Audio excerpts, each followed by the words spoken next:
My mother-in-law insisted on taking charge of our family Christmas cards. I have the perfect idea, she promised. When they arrived, I wasn't even in the photos. My response left her speechless. Every December, I design our family Christmas cards. It's a tradition I cherish. I select a family photo, craft a heartfelt message, and send them to our loved ones. It's my way of sharing our family's joy.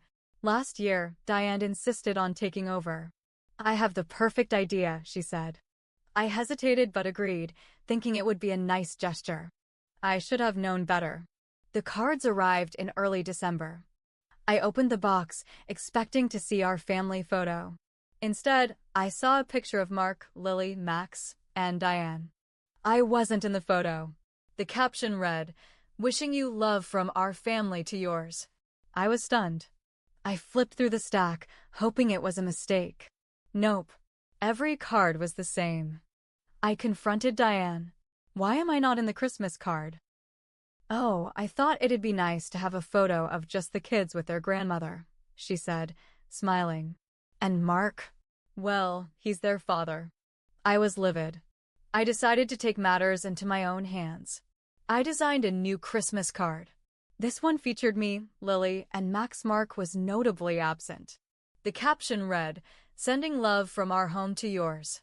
I mailed them to all our friends and family, including Diane.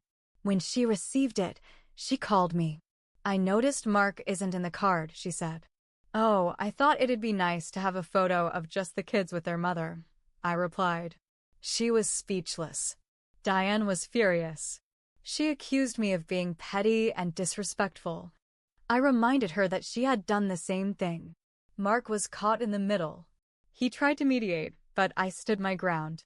"Your mother excluded me from the family Christmas card. I'm just returning the favor." Eventually, Diane apologized. She admitted she was wrong and promised to respect our family boundaries moving forward. After the whole Christmas card drama, I thought we were done. Diane had apologized.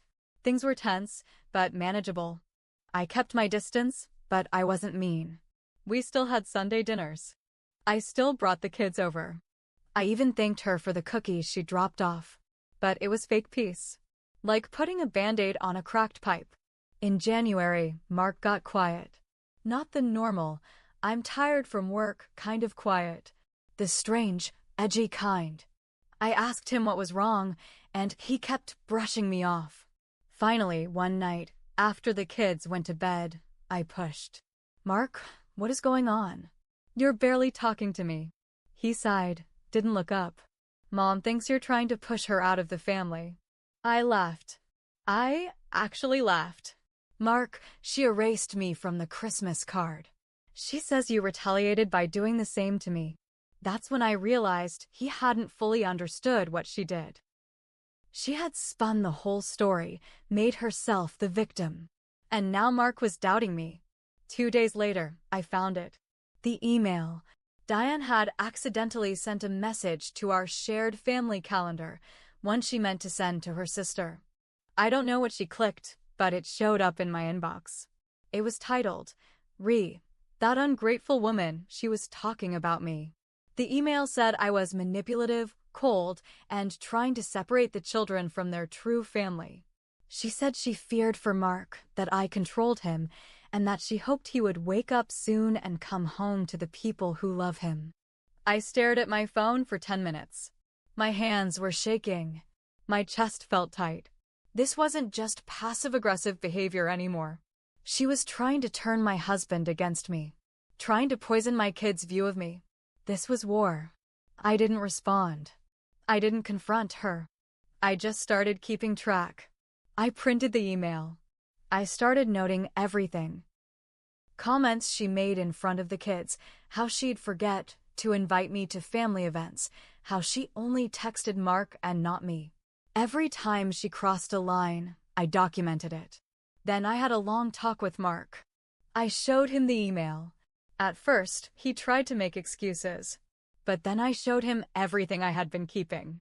A stack of notes, screenshots, even a voice recording of her telling Lily that mommy can be really mean sometimes, huh? That one broke him. He sat down on the couch, face pale. I didn't know it was like this. Because you didn't want to see it, I told him. He cried. I didn't. I was too tired. We agreed on boundaries. Diane was not allowed to be alone with the kids. All communication would go through me.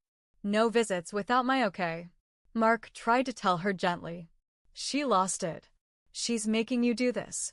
She's trying to erase me from your life. No, Mom. You're doing that all by yourself. She didn't speak to either of us for 2 weeks. Then the letters started. Yes, letters. Handwritten ones, mailed to our house, addressed to Lily and Max. Inside were long rants about how Nana misses you, and some people are trying to keep us apart. She made herself sound like a victim of some grand conspiracy. Lily asked me, why is Nana so sad? Max wanted to know if he had done something wrong. That's when I knew I had to do more than protect myself. I had to protect my kids. I had to make it impossible for her to ever twist things again. A few weeks later, I was in the middle of folding laundry when I got a call from the kids' school. Hi, this is Mrs. Harding, the guidance counselor. I just wanted to let you know that your mother-in-law stopped by earlier today. I froze. She what? She said she was here to drop off some holiday gifts for Lily and Max. She had their names on 2 small wrapped boxes. We couldn't allow her in the classroom, of course, but we accepted the gifts at the front desk and told her you'd be contacted. I thanked the counselor and hung up. I was shaking. We had made it very clear no contact with the kids without my or Mark's permission. She knew that. And now she was showing up at school? I picked up the gifts. Inside were matching journals for the kids, and tucked into each one, a photo of her, Mark, and the kids from that Christmas card she made. I wasn't in it. There was also a handwritten note inside each one. Lily's note said, "This is our special photo, remember?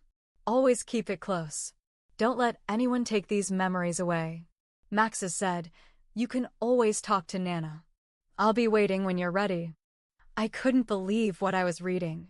She was trying to create a secret emotional link to my kids behind our backs. Trying to make herself the permanent fixture in their memory and edge me out of my own family. That same day, I went straight to a family lawyer. I didn't want to cut her out forever, but I needed to protect my children. I needed legal boundaries. The lawyer explained I could issue a formal no-contact letter. Not a restraining order yet, but a warning. Mark signed off on it. He was slowly coming around, especially after the school incident. He saw that it wasn't just a feud. It was manipulation. The letter was delivered. Diane didn't take it well. A week later, my phone buzzed like crazy. Texts, DMs, missed calls. Diane had gone public. She made a long Facebook post. No names, but everyone in the family knew who it was about. She claimed she was being kept from her grandchildren, that jealousy and control were ruining the family, that one woman was manipulating her son and turning the children against their own grandmother.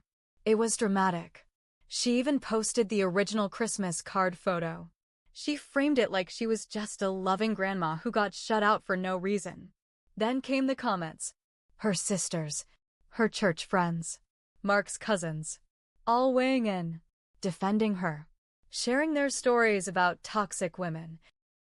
I didn't respond, but I made screenshots. I saved everything. The next twist came from someone I didn't expect, Mark's Aunt Julia. She messaged me privately. "Hey, I saw the post. I just want you to know I believe you." That caught me off guard. Julia and Diane were close. But then Julia sent a second message. She did the same thing to me back when my daughter was born. Took over, pushed me out, tried to claim the baby as hers. "You're not the first." Julia forwarded me old emails. Long ones from Diane, written years ago, calling Julia a bad influence and too unstable to raise a girl. That's when it hit me, this was a pattern. I wasn't dealing with a difficult mother-in-law. I was dealing with someone who couldn't handle not being in control. After everything that happened, the cards, the emails, the school visit, The Facebook drama, I was on edge 24/7. I didn't sleep well. I barely smiled. My relationship with Mark was tense. Even though he was supporting me now, the damage had already been done. Then one night, I did something I regret. I was venting to a friend on the phone and said, "Sometimes I wonder if my life would be better without Diane in it. Maybe even without Mark." I didn't realize my daughter Lily was sitting on the stairs listening. That night, she asked, quietly, "Are we going to lose Daddy?" I felt like someone had punched me in the chest. That was my mistake. I had gotten so caught up in the fight, in the revenge, in making Diane pay for what she'd done. I forgot my kids were watching. They didn't care about who was right or wrong. They just wanted peace. So, I changed the plan. I scheduled a family dinner. One that included Diane. I didn't tell her the full reason why. I just said it was time to talk, face to face. I could tell she was excited. Probably thought I was going to apologize. Rebuild things. She came over all dressed up, smiling like nothing had happened. She even brought a pie. "Thank you for this," she said, setting it down. I knew we'd work through it. I didn't smile back. I had a folder on the table. I opened it. Inside were copies of everything: emails, letters, screenshots, the note to Lily, the journals, and Julia's messages. I slid them across to her. "This isn't forgiveness, Diane. This is closure."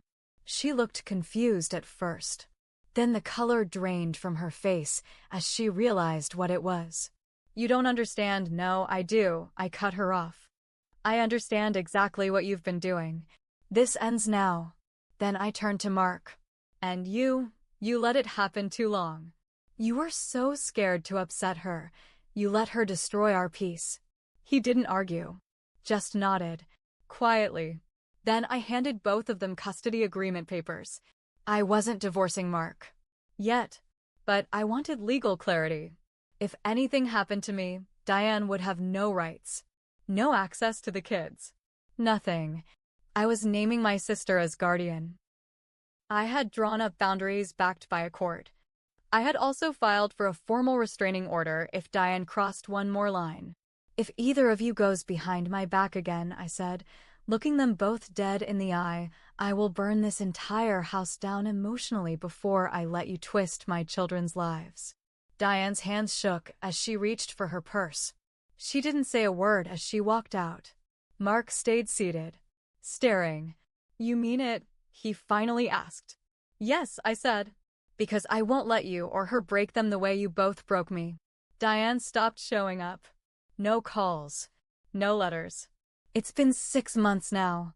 She still tries sometimes. She sent a Christmas card to our neighbor hoping they'd hand it to us.